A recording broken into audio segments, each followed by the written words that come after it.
E nesta quarta-feira acompanhamos aqui na Câmara dos Deputados em Brasília o depoimento de Eduardo Tagliaferro, ele que é ex-assessor do ministro do STF, Alexandre de Moraes. E este depoimento ocorre no âmbito do processo contra a deputada Carla Zambelli, que está presa na Itália. Ele fez gravíssimas acusações contra o ministro Alexandre de Moraes de perseguição, monitoramento de redes sociais de forma exclusiva dos perfis da direita. Disse que nenhum perfil da esquerda era monitorado. Ele fez também um monitoramento, acompanhou esse monitoramento principalmente de Carla Zambelli, Alan dos Santos, Constantino, entre outros expoentes ligados à política da direita aqui no Brasil. O depoente também falou que tinha que apagar várias mensagens que eram trocadas nesses requerimentos, nessas reivindicações por parte da direção do ministro e de seus funcionários, mas disse que não apagou nada, inclusive entregou hoje aqui à comissão, à CCJ, vários prints que agora vão estar abertos para que outros deputados possam acompanhar. O deputado capitão Alberto Neto, do PL, elevou o tom do discurso, fez um discurso muito forte contra Alexandre de Moraes, dizendo que ainda vai ver o ministro do STF no banco dos réus e que ele também deve muitos esclarecimentos à Câmara e ao Senado da República. O deputado Zé Trovão chamou o ministro do Alexandre de Moraes de desonesto, vagabundo, o que foi retirado das notas taquigráficas e substituído pelo deputado Zé Trovão pela palavra desonesto. Ele também disse que um dia ainda verá o ministro do STF atrás das grades. Acompanhe alguns trechos dessa discussão. Posso dizer, e faço questão de dizer, que de fato existiu claramente uma perseguição. Não só ela foi uma das principais personagens. Era uma perseguição ativa, constante, praticamente que semanalmente, 2, 3, 4 vezes por semana, eu recebia pedidos para que monitorasse, para que olhasse, tanto dela, qualquer coisa que envolvesse Carla Zambelli em rede social. Muitas vezes não eram nem coisas produzidas por ela, mas estavam no nome dela, acabava caindo no foco e vinha para o departamento, para o gabinete. E reafirmo aqui que ela, de fato, juntamente com Alan dos Santos, com Constantino, com Figueiredo e outros, foram pessoas que foram muito perseguidas. Não recebi em momento algum pedidos de qualquer outro tipo de polo político, centro ou esquerda. Direita, em especial, acredito que até por parlamentar, Carla Zambelli era considerada por mim a número 1 a ser levantada. Presidente, primeiro, fica aqui, antes de iniciar as perguntas, fica aqui minha indignação do que está acontecendo no nosso país. O ministro da Suprema Corte, que na época presidente do Tribunal Superior Eleitoral, que era para estar defendendo a nossa democracia, usou a capa para fazer uma perseguição no nosso país, para influenciar no processo eleitoral, para perseguir deputados de direita, como a deputada Carla Zambelli, que está sendo ouvida hoje. Para mim está muito claro da injustiça que a deputada Carla Zambelli está sofrendo. E que está muito claro que o ministro Alexandre de Moraes precisa sentar no banco dos réus e explicar todas essas denúncias, todas essas provas mostradas pelo perito Tagliaferro.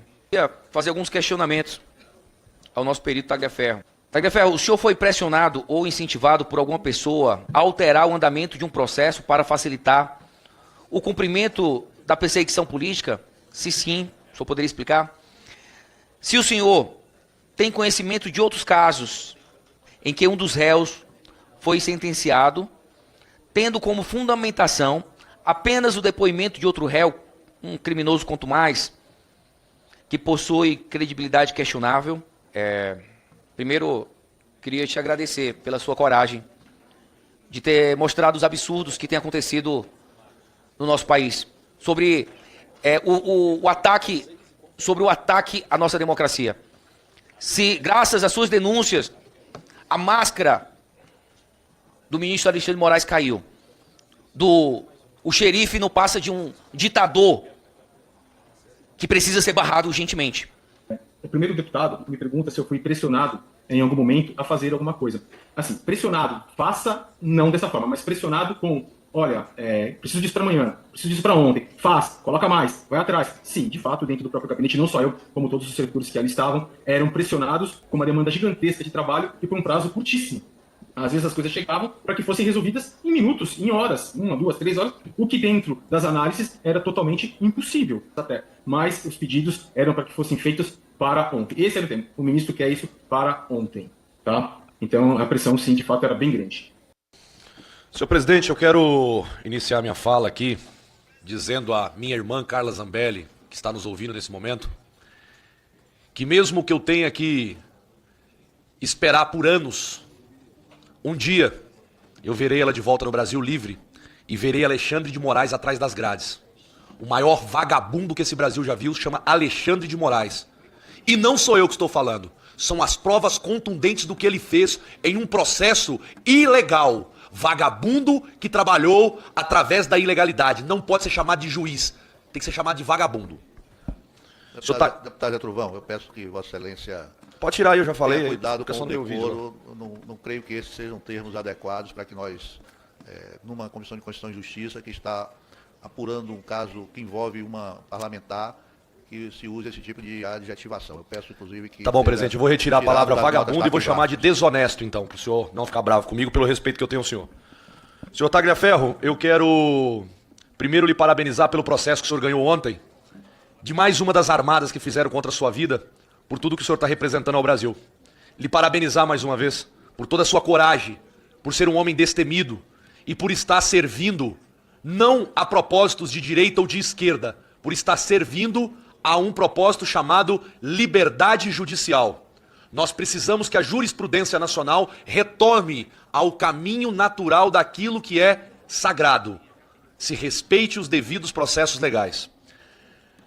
Quero lhe fazer duas perguntas. E a terceira quero lhe fazer para a nossa deputada, minha irmã Carla Zambelli. Em suas divulgações, o senhor sugere que as decisões do STF sobre a deputada foram influenciadas por razões políticas.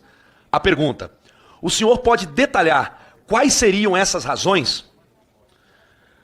Segunda pergunta: quais elementos em sua comunicação indicam que a narrativa contra Carla Zambelli foi construída com base em interesses que não são estritamente judiciais? Considerando que a defesa da deputada Carla Zambelli alega que ela foi vítima de uma série de medidas judiciais, incluindo censura prévia de suas redes sociais, o bloqueio de contas judiciais e de seu marido também, e a determinação de perda de seu mandato em dissonância com o artigo 55 da Constituição Federal, o senhor considera que a narrativa e as mensagens que divulgou corroboram a tese de que essas ações foram parte de um mesmo plano de perseguição política? Quando nós temos uma denúncia de uma possível ou provável interferência dentro de um julgamento que tem que ser estritamente judicial e não político, nós precisaríamos que tudo que o senhor expôs até agora estivesse em um processo de reavaliação de todo o processo que foi construído até este momento. Não só contra a deputada Carla Zambelli, mas contra, inclusive, todos os condenados do 8 de janeiro. E aí a pergunta para o senhor é clara. Tudo que o senhor denunciou está sendo ignorado pelo Ministério Público, pela PGR, pela própria Suprema Corte Brasileira? A pergunta do deputado Zé Trovão, que também foi um alvo da Assessoria Especial de Enfrentamento à Desinformação, detalhar quais razões da perseguição. Olha, eu não consigo detalhar quais foram as intenções dessa perseguição. Pelo que eu percebo, uma análise minha, eram parlamentares, eram jornalistas que tinham grande repercussão, que tudo que eles falavam repercutia na mídia, repercutia nas pessoas que o seguiam, ou seja, tinham grande influência sobre o povo. Então, diante disso, ele fazia o quê? Ele censurava, para que essas pessoas, as vozes dessas pessoas não chegassem ao povo. Se era fake news ou não era fake news, não chegava ao povo.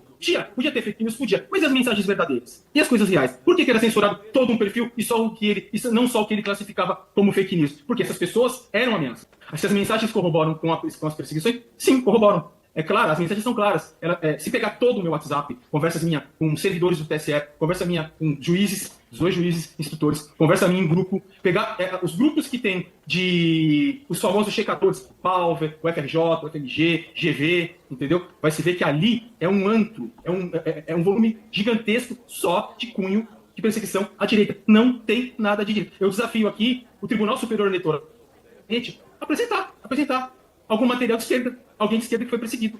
Não tem. Então todas as mensagens sim corroboram com uma perseguição. Senhor presidente, senhoras e senhores parlamentares, primeiramente cumprimentar a testemunha Eduardo Tagliaferro, cumprimentar também a deputada Carla Zambelli. E eu lamento tudo isso porque a deputada Carla Zambelli foi nossa colega aqui, ainda com quase 1 milhão de votos, deputada federal, e eu fico impressionado porque leva o radicalismo, né? Porque por conta disso, ela acabou sendo processada, acabou sendo condenada, mais do que isso, presa em outro país e ainda está prestes a perder o mandato. Em relação ao senhor Eduardo Tagliaferro, pelo quanto sei, ele trabalhou, enfim, prestou seus serviços no TRF3, no TSE em 2022, enfim, cumpriu a sua parte lá. E os questionamentos que eu quero deixar para ele primeiro, ele fez parte daquilo que se passou a chamar aqui no Brasil vaza-toga. Ou seja, ele fez parte dessa vaza-toga. O que ele revelou do vaza-toga? O que ele deu conhecimento público do que se chamou vaza-toga? Ou seja, as informações que tinham dentro da justiça e que foram levadas a público pelo senhor Eduardo Tagliaferro. Mas ele se sente perseguido. Quem o persegue? É importante saber disso. Ele foi para a Itália. Na Itália também está a deputada Carla Zambelli. Se encontrou com a Carla Zambelli na Itália, enfim, tiveram conversas sobre as questões que envolvem aqui o Brasil. O senhor tem ameaçado divulgar dados e informações, enfim, sobre a questão da justiça eleitoral, da justiça como um todo no país. E a pergunta que não quer calar, por que já não fez? Se tem o que divulgar, o que apontar, o que denunciar, então que o faça. Nós temos o Ministério Público, ou até mesmo a imprensa. O que não pode é fazendo ameaça, dizendo o que tem e não mostra o que tem, e aí nós ficamos nessa redoma. Nós precisamos desse esclarecimento. Quem me persegue, deputado, claramente, visivelmente, quem me persegue é o ministro Alexandre de Moraes, visto que, a partir do momento que eu resolvi denunciar, que eu resolvi tornar público, porque não existe sigilo de crime, não existe sigilo de crime. Então, impor sigilo profissional em conversas que têm cunho criminoso, isso não existe, isso é crime. Eu estaria corroborando, eu estaria participando de um crime e eu não aceito isso. Então, quem me persegue é propriamente o ministro Alexandre de Moraes, visto que um processo com menos de um ano tem mais de 170 movimentações, chegando ao ponto de ter uma movimentação a cada 2 dias no máximo, é uma celeridade impressionante. Mostra claramente a sede de calar uma pessoa que está falando a verdade. E eu não vou me calar em momento algum. Não tenho dúvida disso. A sua pergunta de número 2, eu me encontrei com o Carla Zambelli aqui na Itália. Infelizmente, eu não tive esse prazer de me encontrar com a deputada Carla Zambelli, porque eu sei que nós ficamos com uma manchinha lá no passado, mas isso já foi resolvido. A gente não pode levar questões pessoais, que hoje não tem mais nenhuma, acima da verdade, acima da justiça e da honestidade. Infelizmente, eu não tive esse prazer de encontrá-la, mas se a mim for permitido visitá-la na penitenciária, eu vou com muito prazer e com muito amor. A terceira pergunta é a pior de todas. Por que eu não divulguei tudo antes? Para o Ministério Público e para a imprensa. Eu já te falei isso diversas vezes. Eu fui muito claro na minha resposta, que eu tento divulgar para a imprensa tradicional há mais de um ano. Essa imprensa suja, sequer me ouviu, sequer me deu abertura. Essa empresa suja, no momento que ela me difamou lá atrás, dizendo que eu tinha atirado, tacado fogo nas minhas filhas, que eu tinha feito uma violência doméstica, ela divulgou, ela espalhou direto. E ficou. E até hoje, quando se faz qualquer matéria sobre mim, eles lá no final da matéria falam que foi exonerado, que atirou na mulher, que atacou fogo nas crianças. Um absurdo isso. Mas ontem, com a minha com comprovação do meu absolvimento, a minha inocência, porque ali não tinha nada que me incriminasse, não houve disparo, eu não tinha pólvora nas mãos, a vítima disse que não aconteceu nada, fui absolvido por unanimidade. Essa imprensa suja, absurda, sequer fez qualquer tipo de divulgação. Ela está calada, ela está corroborando com a desgraça do Brasil. Então essa sua pergunta é muito bem colocada. E por que eu não denunciei em qualquer polícia judiciária ou na Procuradoria-Geral da República, no Ministério Público? Óbvio, eu vou denunciar para quem está colaborando com o crime por uma Polícia Federal que hoje está nas mãos de Alexandre de Moraes, de Andrei Rodrigues, que foi segurança de Lula e de Dilma, e que eu, particularmente, participei de grupo contra a minha vontade, onde eu estava junto com policiais federais para monitorar os locais que o presidente Lula ia, para saber se ele tinha manifestações nas redes para poder preservar ele. Você acha que eu vou confiar numa polícia dessa? Uma polícia que está me perseguindo? Você acha que eu vou confiar numa Procuradoria-Geral da República que está junto nesse todo esse processo? Absurdo, né? Não tenho para quem eu faço esse tipo de denúncia, né? É denunciar pro próprio ladrão, né? Pedir pro ladrão julgar o seu próprio crime. Não tenho como. Infelizmente, eu não tenho como.